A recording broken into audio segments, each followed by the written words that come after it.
Yes बेटा, very good morning to you all. बेटा hope कि आप सभी बच्चे अपने घरों में स्वस्थ और सुरक्षित होंगे। मैं ये आशा करता हूं कि आप सभी बच्चे इस लॉकडाउन की जो पेंडेमिक सिचुएशन बनी है इसमें अपना 100% देने की कोशिश कर रहे होंगे। और हम चलते हैं बेटा, जो हमारा टॉपिक है उसके ऊपर वर्क करेंगे। और जो टॉपिक है हमारा दिस वन कि जो एफ ब्लॉक एलिमेंट्स हैं, उस एफ ब्लॉक एलिमेंट्स के अंदर हमने स्टार्ट कर रखा था लेंथेनॉइड्स। और जो लेंथेनॉइड्स हैं, उन लेंथेनॉइड की जो प्रॉपर्टीज हैं उनके ऊपर हम वर्क कर रहे थे। So let us move. आज जो दूसरी प्रॉपर्टीज हैं लेंथेनॉइड्स की, उनके ऊपर वर्क करते हैं। इससे पिछला वीडियो जो मैंने आपको प्रोवाइड करवाया था, अगर आपको ध्यान होगा, उसमें मैंने आपको जो ऑक्सीडेशन स्टेट्स होती हैं, जो लेंथेनॉइड्स हैं उनकी जो ऑक्सीडेशन स्टेट्स हैं, उसके बारे में कंसेप्ट दिया था। तो आज चलते हैं दूसरी जो प्रॉपर्टीज है उनको लेकर के। So let us move. सबसे पहले यहां पे मैं एलिमेंट्स लिख रहा हूं कि जो हमारे पास लेंथेनॉइड्स हैं वो कौन कौन से हैं। तो यहां से लिखना स्टार्ट करूंगा बेटा। We have cerium, praseodymium, neodymium, promethium, samarium, europium, gadolinium, terbium, dysprosium, holmium, erbium, thulium, ytterbium, lutetium. देखो 1 2 3 4 5 6 7 8 9 10 11 12 13 14 एलिमेंट्स। ये सारे एलिमेंट्स सभी बच्चों को याद होना चाहिए। इनका जनरल इलेक्ट्रॉनिक कन्फिगरेशन जो बनता है वहां हम लिखते हैं 4f हो गया, 5d हो गया और 6s हो गया। ये ऑर्बिटल इनके अंदर क्या होते हैं, इंक्लूड होते हैं। तो मैं यहां पे शॉर्ट में फटाफट इनका इलेक्ट्रॉनिक कन्फिगरेशन लिखूंगा। आपको ध्यान होना चाहिए कि 58 से स्टार्ट होकर के और कहां तक जाते हैं 71 तक। ठीक है बेटा, बाकी चीजें इसमें बता रखी हैं। यहां मैं क्या करता हूं, केवल F हो गया, D हो गया, S, F D S, F D and S, F D S, ये ऐसे करके ड्रॉ कर दूंगा।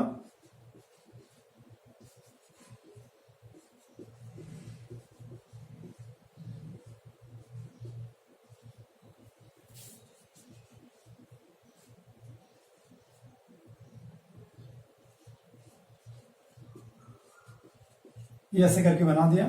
इलेक्ट्रॉनिक कन्फिगरेशन अगर आपको याद होगा, ये सभी में ड्रॉ करवाया था।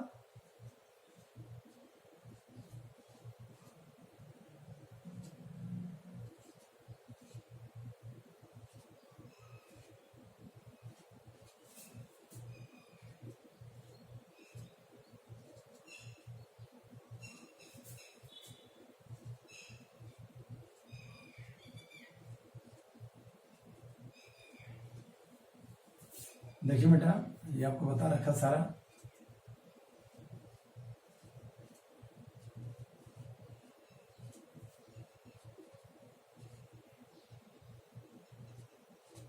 ये इलेक्ट्रॉनिक कन्फिगरेशन आ गया। इतना सभी बच्चों को ध्यान होना चाहिए। और अब हम चलते हैं बेटा, लेट अस मूव टुवर्ड्स जो हमारी प्रॉपर्टीज है, वो प्रॉपर्टीज मैं यहां पे लिख रहा हूं। नाउ द सेकंड नंबर की जो प्रॉपर्टी है, इसे मैं लिखूंगा दिस वन एटॉमिक और ionic radii and lanthanoid contraction. बहुत इंपॉर्टेंट कंसेप्ट है बेटा। आज जो कंसेप्ट मैं आपको बताने जा रहा हूं, the concept is very very most important. यहां मैं आपको लेंथेनॉइड कॉन्ट्रैक्शन बताऊंगा कि लेंथेनॉइड कॉन्ट्रैक्शन क्या चीज है, एटॉमिक और आयोनिक रेडियाई क्या कंसेप्ट क्या चीज है।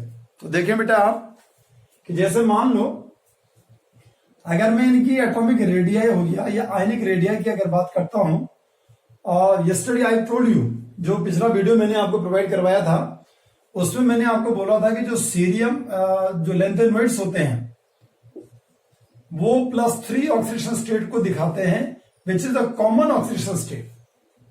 कॉमन ऑक्सीडेशन स्टेट कौन सी बनती है, इनकी +3 की बनती है। ठीक है बेटा, मतलब सीरियम +3 से लेकर के और ल्यूटीशियम +3 तक ये सभी के अंदर टेंडेंसी है कि ये +3 ऑक्सीडेशन स्टेट को शो करते हैं।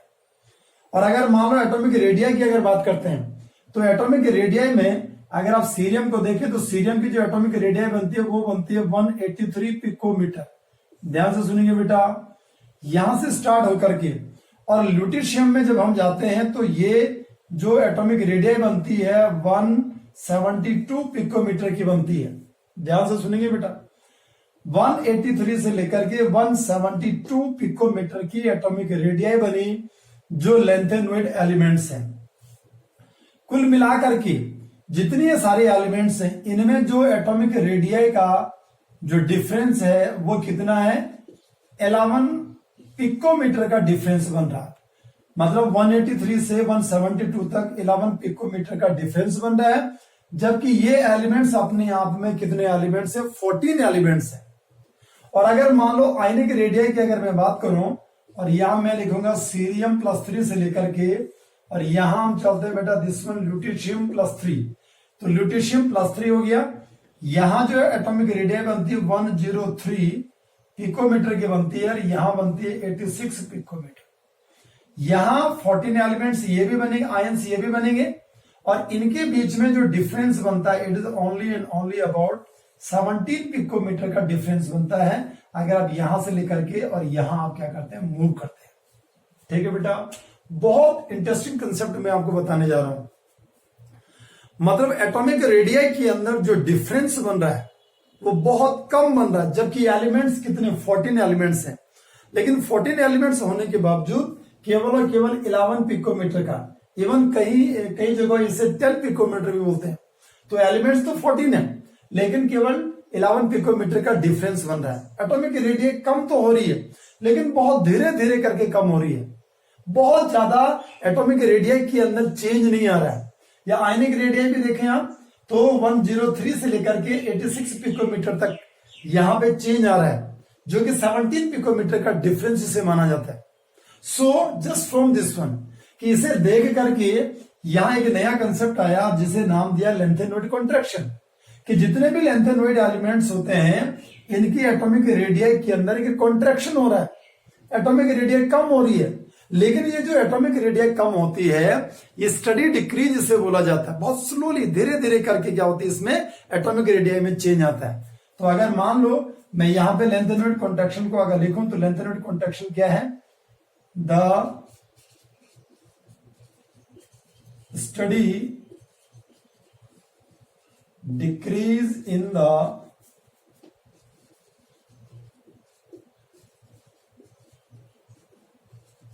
atomic radii of the lanthanoids with increasing atomic number is called lengthenoid contraction। ध्यान से सुनेंगे बेटा, बहुत इंपॉर्टेंट कंसेप्ट बेटा मैंने आपको बताया कि जो लेंथेनोइड कॉन्ट्रैक्शन है वो लेंथेनोइड कॉन्ट्रैक्शन क्या है, the study decrease in the atomic radii. जो एटॉमिक रेडियाई होती है उस एटॉमिक रेडियाई में स्टडी डिक्रीज है, मतलब एटॉमिक रेडियाई कम तो हो रही है, डिक्रीज तो कर रही है लेकिन बहुत धीरे धीरे करके स्लोली क्या कर रही है, डिक्रीज कर रही है। एंड कब, with increasing the atomic number, जैसे जैसे एटॉमिक नंबर बढ़ता है। अगर आप यहां देखें ये 57 हो गया, सॉरी 58 हो गया, ये 59 हो गया, ये 60 हो गया, 61 हो गया, ये 2, ऐसे करके अगर आप बेटा इसे लिखेंगे तो यहां पे आप क्या देख रहे हैं कि रेगुलरली जो एटॉमिक नंबर है वो एटॉमिक नंबर क्या होता जा रहा है, बढ़ता जा रहा है। और एटॉमिक नंबर अगर बढ़ रहा है, ये 71 हो गया, एटॉमिक नंबर रेगुलरली बढ़ रहा है। लेकिन एटॉमिक नंबर बढ़ने के साथ साथ में जो एटॉमिक रेडियाई है उस एटॉमिक रेडियाई के अंदर बहुत स्मॉल सा क्या आ रहा है, चेंज आ रहा है। जो स्मॉल सा चेंज आ रहा है उस स्मॉल चेंज को हम यहां पे क्या कर रहे हैं, डिफाइन करने की कोशिश कर रहे हैं। ठीक है, एंड दिस वन इज जो स्मॉल चेंज आया, ये जो स्लोली चेंज आया, जो धीरे धीरे करके जो चेंज आ रहा है उसे क्या नाम दिया गया, this one is called lanthanoid contraction. ठीक है बेटा, so what is the cause of the lanthanoid contraction. कि भाई लेंथेनोइड कॉन्ट्रैक्शन का कॉज क्या है, ऐसा कौन सा रीजन होगा कि जिसके कारण लेंथेनोइड कॉन्ट्रैक्शन हो रहा। So let us move towards the cause of the lanthanoid contraction. तो यहां हम स्टार्ट करते हैं, इसका कॉज क्या बनता है।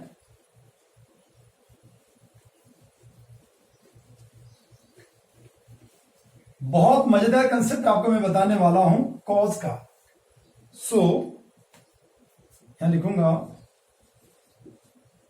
Cause of lanthanoid contraction. ठीक है बेटा, ध्यान से सुनेंगे। इसे बोला जाता है ड्यू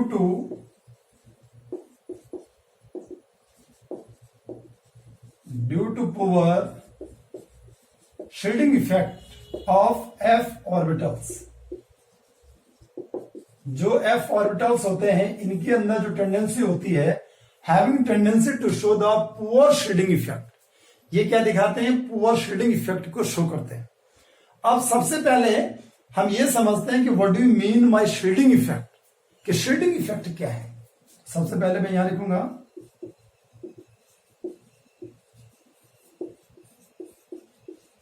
शील्डिंग इफेक्ट, या जिसे स्क्रीनिंग इफेक्ट भी नाम दिया जाता है। ध्यान से सुनेंगे बेटा, शील्डिंग इफेक्ट क्या है और स्क्रीनिंग इफेक्ट क्या है, थोड़ा इसे समझेंगे आप। एक्चुअल में होता क्या है कि जितने भी मल्टी इलेक्ट्रॉन एटम्स होते हैं, जहां पे एटॉमिक नंबर बहुत ज्यादा होता है, वहां ये कंसेप्ट हम प्रोसीड करते हैं।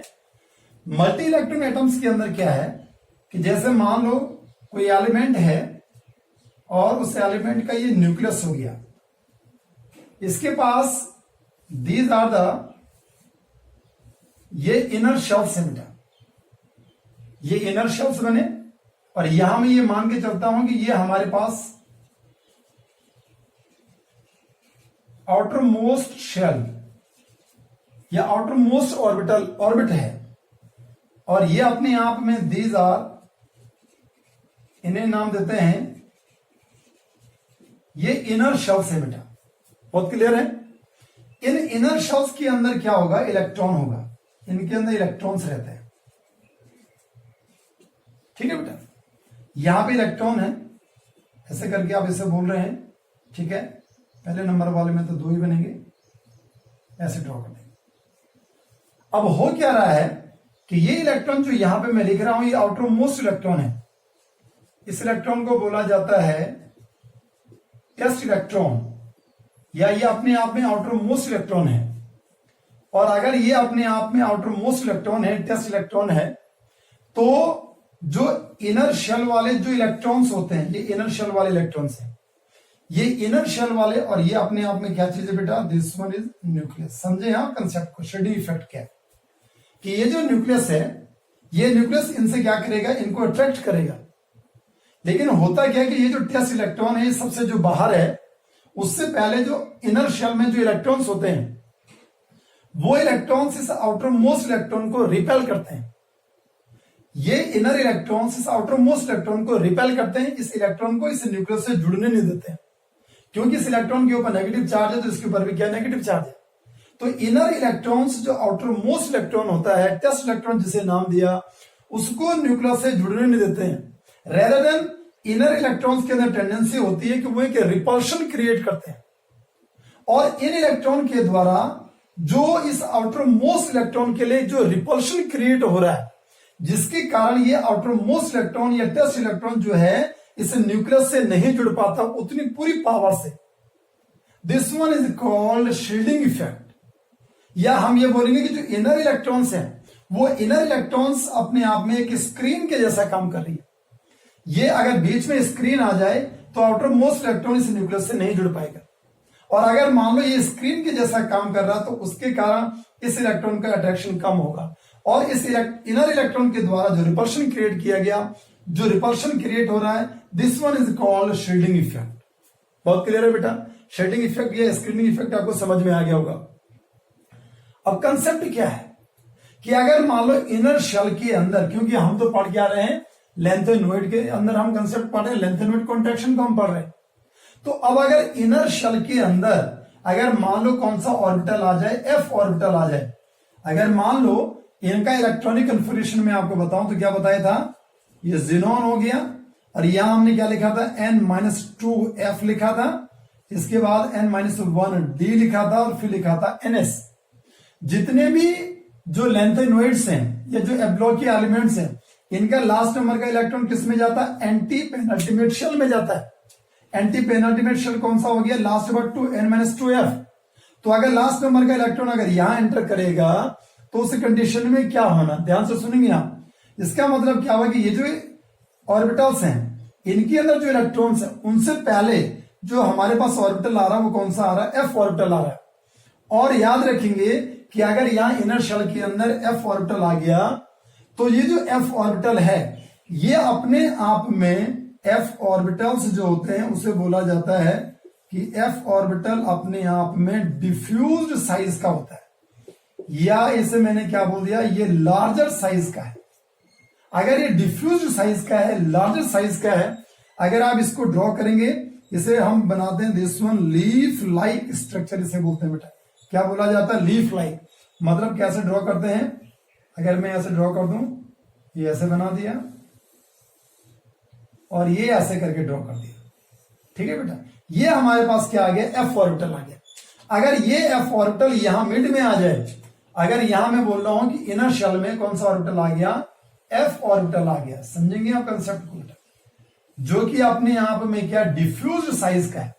अगर ये ऑर्बिटल यहां पे आ जाए तो डिफ्यूज साइज होने के कारण ये ऑर्बिटल जो रिपल्शन है, उस रिपल्शन को, इस इलेक्ट्रॉन के लिए रिपल्शन को कम दिखाता है। और रिपल्शन कम दिखा क्योंकि बड़े साइज का, इसके इलेक्ट्रॉन्स दूर दूर होते हैं अपने इलेक्ट्रॉन्स।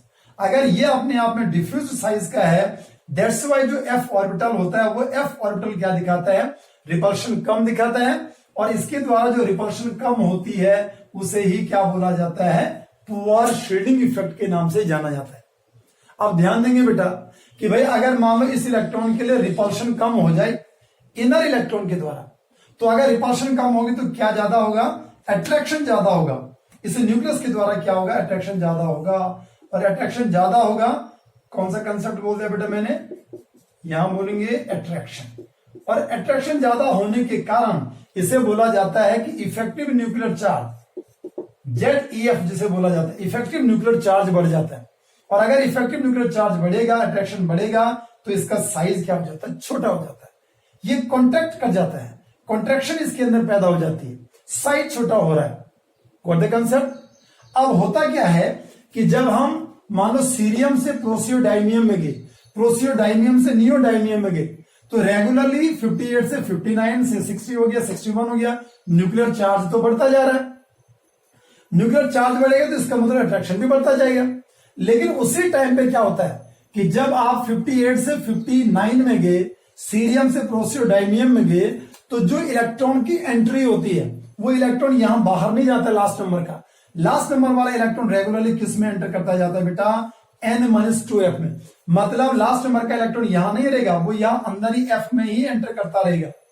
और अगर इलेक्ट्रॉन F के अंदर एंटर करेगा तो होगा क्या कि जो इलेक्ट्रॉन यहां आएगा वो अब क्या करेगा, वो अपनी जगह को ऑक्युपाई करेगा। तो वो एक स्मॉल सा एक रिपल्शन क्रिएट करता है, जिसके कारण अभी जो साइज छोटा हो रहा था, इसके अंदर जो स्मॉल से जो रिपल्शन क्रिएट होती है उसके कारण इसका साइज हल्का सा क्या हो रहा है, अब बड़ा हो रहा है। हम ये बोल रहे हैं कि दो फैक्टर यहां पे काउंटर बैलेंस कर रहे हैं एक दूसरे को। एक के कारण तो साइज छोटा हो गया, दूसरा थोड़ा सा साइज क्या हो गया, बड़ा हो गया। इसलिए लेकिन जो साइज क्या कहते हैं कि अट्रैक्शन वाला कंसेप्ट बनता है, इफेक्टिव न्यूक्लियर चार्ज वाला जो कंसेप्ट है वो डोमिनेंट होता है। दैट्स व्हाई अगर यहां पे दो फैक्टर अगर एक दूसरे को काउंटर बैलेंस कर रहे हैं, इन दैट कंडीशन इसका जो साइज होता है वो छोटा तो होता है, लेकिन बहुत ज्यादा क्या नहीं होता है, छोटा नहीं होता है। या इसमें जो एटॉमिक रेडियस के अंदर जो चेंज आता है वो स्मॉल सा चेंज आता है। ठीक है बेटा, होप सो गुड बेटा, आपको इसका कॉज बिल्कुल क्लियरली आपको समझ में आया होगा। अब चलते हैं कि जो लेंथेनोइड कॉन्ट्रैक्शन है उसके कंसिक्वेंसेस क्या है। So let us move towards consequences of the lanthanoid contraction.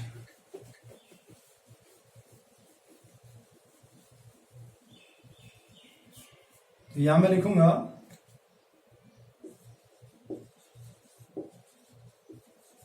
consequences lanthanoid contraction के कंसिक्वेंसेस बनेंगे, और कंसिक्वेंसेस में सबसे पहला जो पॉइंट आता है, दिस वन इज, मैं लिखूंगा resemblances in atomic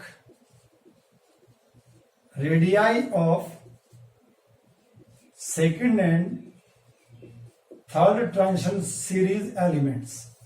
ध्यान से सुनेंगे बेटा कि मैं यहां पे कंसेप्ट आपको दे रहा हूं कि जो ट्रांजिशन सीरीज वाले जो एलिमेंट्स होते हैं, उन ट्रांजिशन सीरीज वाले एलिमेंट्स के अंदर जो सेकंड ट्रांजिशन सीरीज और थर्ड ट्रांजिशन सीरीज के एलिमेंट्स हैं, उनकी जो एटॉमिक रेडियाई है, उस एटॉमिक रेडियाई के अंदर रिजेम्बलेंस होती है, सिमिलैरिटी होती है। कैसे करके एटॉमिक रेडियाई में सिमिलैरिटी हो रही, थोड़ा उसे देखें आप। यहां मैं एलिमेंट लिखता हूं, जैसे मानो डी ब्लॉक के एलिमेंट्स आते हैं, स्कैंडियम हो गया, टाइटेनियम हो गया, vanadium, chromium, manganese, iron, cobalt, निकल, कॉपर एंड जिंक। यहां लिखा जिंक हो गया, कैडमियम हो गया, मरकरी हो गया, कॉपर, सिल्वर, गोल्ड हो गया, आयरन, कोबाल्ट, निकल हो गया, ruthenium, rhodium, palladium, osmium, iridium, platinum. यह स्कैंडियम के बाद यट्रियम हो गया, जिरकोनियम, नियोबियम, मोलिब्डिनम, टेक्नीशियम। यहां आया आपका लेंथेनम हो गया, हाफनियम हो गया, टेंटेलम हो गया, वॉल्फ्रेम हो गया, रिहेनियम। इसके बाद यहां एक्टिनम आता है, इसे बोला हमने दिस वन इज फर्स्ट, ये ट्रांजिशन सीरीज है बेटा, हाँ ध्यान देंगे। इसे बोल दिया this one second transition series, इसे बोल दिया हमने थर्ड ट्रांजिशन सीरीज। यहां आ गया हमारे पास फोर्थ ट्रांजिशन सीरीज। यहां आपको क्या करना है, ध्यान रखना है, क्योंकि हमारा टॉपिक तो जो है रिजेम्बलेंस आपको दिखाना, सेकंड हो गया और थर्ड ट्रांजिशन सीरीज हो गया। जो डी ब्लॉक के एलिमेंट्स हैं, इनमें सेकंड ट्रांजिशन सीरीज में आ गया हमारे पास, और थर्ड वाले जो एलिमेंट्स हैं वो ये हैं। इसमें बेटा जो यट्रियम होता है, ये आपका स्कैंडियम 21 हो गया, ये आपका 39 हो गया, ये आपका 57 हो गया बेटा। यहां 39 के बाद ये 40 आ गया और ये 57, लेकिन यहां पे जो आता है इसे बोला जाता है दिस इज 72 हाफनियम। एक्चुअल में होता क्या है कि जो लेंथेनम 57 है, उसके बाद जो इनर ट्रांजिशन एलिमेंट्स है उनका जनरेशन होता है। मतलब सीरियम 58 से लेकर के और ल्यूटीशियम 71 जो बनते हैं वो ये वाले एलिमेंट्स मैंने आपको बता दी। 71 के बाद जो एलिमेंट आता है वो हाफनियम आता है। बहुत क्लियर है बेटा। तो ये सेकंड बना और ये थर्ड बना। कैसे करके सेकंड ट्रांजिशन सीरीज के एलिमेंट्स और थर्ड ट्रांजिशन सीरीज के जो एलिमेंट्स हैं, इनकी एटॉमिक रेडियाई के अंदर सिमिलरिटी बनती है। How to define this one, तो ध्यान देंगे बेटा। अगर मान लो मैं यहाँ पे यट्रियम की अगर बात करूं, तो यट्रियम का इलेक्ट्रॉनिक कन्फिगरेशन अगर मैं लिखूं बेटा, दिस वन ये 39 बना दिया, ठीक है, यट्रियम को लिखने की जरूरत। लेंथेनम दिस वन 57, अगर इसे लिखेंगे तो ये जिनोन लिख दे बेटा, और जिनोन के बाद यहाँ पे 4F0 होता है, 5D इसके अंदर 1 होता है, और 6S जो बनता है वो 2 बनता है। ये 54 हो गया और 56 हो गया, 57 हो गया। This one lanthanum. बहुत क्लियरली ध्यान से सुनेंगे। ये लेंथेनम को ड्रॉ कर दिया। लेंथेनम के बाद अगर सीरियम की अगर बात करें, सीरियम 58 को हमने लिखा था दिस वन जिनोन हो गया, ये 54 हो गया, 4F1 हो गया, 5D1 हो गया और 6S2, 54, 55, 56, 7 और 58, ये बन गया हमारे पास सीरियम। और सीरियम के बाद अगर मान लो ल्यूटीशियम की अगर बात करें, बहुत इंपॉर्टेंट कंसेप्ट आपको बता दूं, 71 ये जिनोन हो गया, ठीक है बेटा, 54 हो गया, यहां 4F14 होता है, 5D1 होता है, 6S2 होता है, ठीक है। अब यहां पे हम क्या देख रहे हैं, और जिनोन के ल्यूटीशियम के बाद अगर मान लो आप हाफनियम 72 को अगर आप लिखें, तो यहां पे लिखेंगे जिनोन हो गया और 4F14 हो गया, 5D2 हो गया और 6S2 हो गया। ये आपने किसको लिख दिया, जिसको हाफनियम। अब यही समझने वाला कंसेप्ट है। ये इलेक्ट्रॉनिक कन्फिगरेशन ये मैंने आपको बता दिए। ल्यूटीशियम तक जो 4F है वो फुल्ली फिल्ड हो गया। अब इसमें क्योंकि 7 ऑर्बिटल होते हैं, 14 इलेक्ट्रॉन्स इसके अंदर आ गए, इससे ज्यादा तो आ नहीं सकते हैं। तो अब इलेक्ट्रॉन किसमें जाएगा, जो डी क्या है, एम्प्टी है, जिसमें अभी केवल एक इलेक्ट्रॉन था। डी में टोटल नंबर में 5 ऑर्बिटल्स होते हैं, 10 इलेक्ट्रॉन्स इसके अंदर आ सकते हैं। इसलिए अब इलेक्ट्रॉन एफ के बजाय किस में एंटर करेगा, डी में एंटर करेगा। और जैसे डी में एंटर करेगा तो लास्ट नंबर का इलेक्ट्रॉन अब डी में अगर एंटर करेगा तो वो एलिमेंट्स किसके नाम से जाने जाएंगे, these are called transition elements. ये ट्रांजिशन एलिमेंट के नाम से जाने जाएंगे। इसका मतलब जो हाफ नियम 72 वाला आया वो अपने आप में ट्रांजिशन एलिमेंट है, वो उसे हमने यहां लिख दिया दिस वन ट्रांजिशन एलिमेंट। अब ये जो ट्रांजिशन एलिमेंट और इससे आगे जितने भी सारे बनते हैं, चाहे आप tantalum, wolfram, rhenium, osmium, iridium, platinum, gold और मरकरी, यहां आगे वाले जो एलिमेंट मैंने यहां पे दिखा रखे ये सारे के सारे एलिमेंट्स अब डी ब्लॉक के एलिमेंट्स आ गए। ठीक है बेटा, इनमें से मरकरी को छोड़ करके बाकी सारे एलिमेंट्स ट्रांजिशन एलिमेंट है।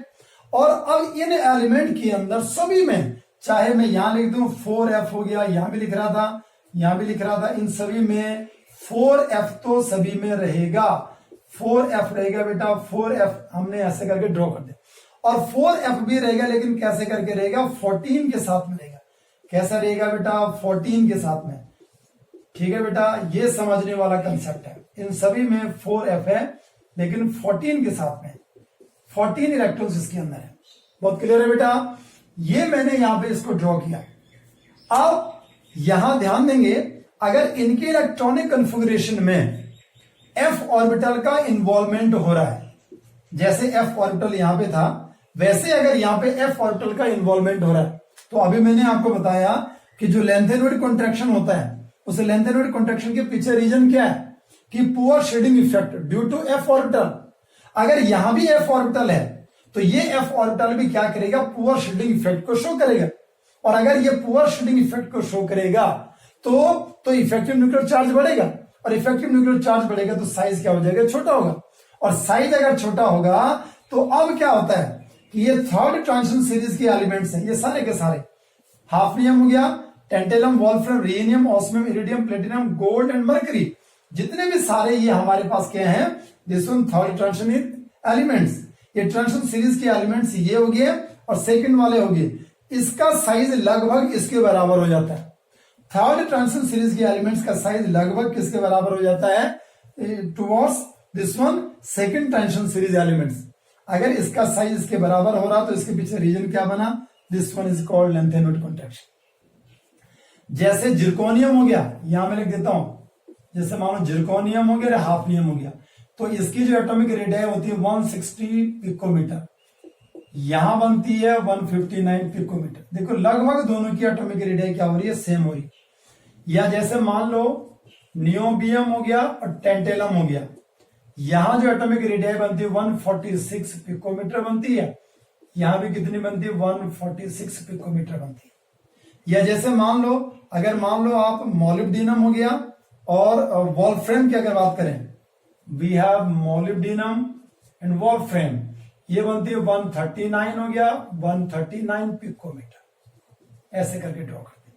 या जैसे मान लो सिल्वर हो गया या गोल्ड हो गया, 144 पिकोमीटर हो गया, 144 पिकोमीटर। या मान लो कैडमियम हो गया और मरकरी हो गया, 154 हो गया या 157 पिकोमीटर। ठीक है बेटा, तो लगभग जो एटॉमिक रेडियस बनती है वो एटॉमिक रेडियस क्या बन रही है, सेम बन रही है। सेम किसके कारण बन रही है, this is due to the lanthanoid contraction. ठीक है बेटा, तो लेंथेनोइड कॉन्ट्रैक्शन का कंसिक्वेंस क्या बना कि जो सेकंड ट्रांजिशन सीरीज वाले एलिमेंट और थर्ड वाले हैं उनकी एटॉमिक रेडियस क्या होती है, उसमें सिमिलैरिटी होती है। नाउ सेकंड वन, दूसरी अगर सिमिलैरिटी की अगर बात करें या दूसरी कंसिक्वेंस की अगर बात करें, सेकंड नंबर में जो कंसिक्वेंस बनेगा, this is now the second one, this is basic character. ध्यान से सुनेंगे कि जितने भी सारे लेंथेनोइड्स हैं उनके जो हाइड्रोक्साइड्स बनते हैं वो बनते हैं LnOH होल थ्राइस टाइप के बनते हैं लेंथेनोइड, LnOH होल थ्राइस, जिनमें से सीरियम हाइड्रोक्साइड अगर आप लिख रहे हैं ऐसे करके, और अगर आप ल्यूटिशियम को लिखेंगे तो LuOH होल थ्राइस लिखेंगे। अगर आप ध्यान देंगे तो सीरियम और OH का बॉन्ड ये बना, और अगर आप ल्यूटिशियम हो गया और OH वाला बॉन्ड अगर बनाएंगे तो ये बॉन्ड छोटा होगा, क्योंकि यहां से यहां जाते हुए एटॉमिक रेडियस छोटी हो रही है। तो अगर मैं बोलूं तो इसके अंदर यहां से यहां मूव करते हुए, जस्ट फ्रॉम हियर टू मतलब सीरियम हाइड्रोक्साइड से लेकर के ल्यूटेशियम हाइड्रोक्साइड तक अगर आप मूव करें तो यहां जो कंसेप्ट हम बोलेंगे कि कोवैलेंट कैरेक्टर जो होगा वो कोवैलेंट कैरेक्टर क्या करेगा, इंक्रीज करेगा। कोवैलेंट कैरेक्टर क्या करेगा, इंक्रीजेस। अगर कोवैलेंट कैरेक्टर इंक्रीज करेगा तो ये बॉन्ड जल्दी नहीं टूटेगा क्योंकि ये बॉन्ड छोटा हो गया, इसलिए ये बॉन्ड और जो सीरियम हाइड्रोक्साइड वाला बॉन्ड है वो जल्दी टूट जाएगा। अगर यहां से यहां जाते हुए जो बॉन्ड लेंथ है, हम बोलेंगे बॉन्ड लेंथ क्या हो रही है, डिक्रीजेस। यहां से यहां जाते हुए मतलब जस्ट फ्रॉम सीरियम हाइड्रोक्साइड से लेकर के ल्यूटेशियम हाइड्रोक्साइड तक जाते हुए जो बॉन्ड लेंथ है वो छोटी हो रही है, इसलिए जो बेसिक कैरेक्टर बनेगा, ध्यान से सुनेंगे, जो बेसिक कैरेक्टर बनेगा क्योंकि ये बॉन्ड जल्दी नहीं टूटेगा तो OH नेगेटिव आयन को दे नहीं पाएगा, इसलिए बेसिक कैरेक्टर क्या होगा बेटा, यहां से यहां जाते हुए डिक्रीज करता है। ठीक है, बहुत क्लियरली समझ में आ गया। Yes and no. ऐसा क्यों हो रहा है, क्योंकि साइज क्या होता जा रहा है, यहां से यहां जाते हुए छोटा हो रहा है, इसलिए बॉन्ड लेंथ यहां छोटी हो रही है। बॉन्ड लेंथ अगर यहां छोटी होगी तो ये बॉन्ड जल्दी नहीं टूटेगा। इसके अंदर आयनिक के बजाय इसके अंदर कोवैलेंट कैरेक्टर आ गया, ये ज्यादा आयनिक बनेगा, इसलिए बहुत जल्दी क्या करेगा, OH नेगेटिव आयन को देगा। This one is second character consequence, which one is called basic character. ठीक है बेटा, अब चलते हैं नेक्स्ट वन, थर्ड नंबर की जो कंसिक्वेंस बनती है उसे लिखूंगा similarity among them. Third number बनेगा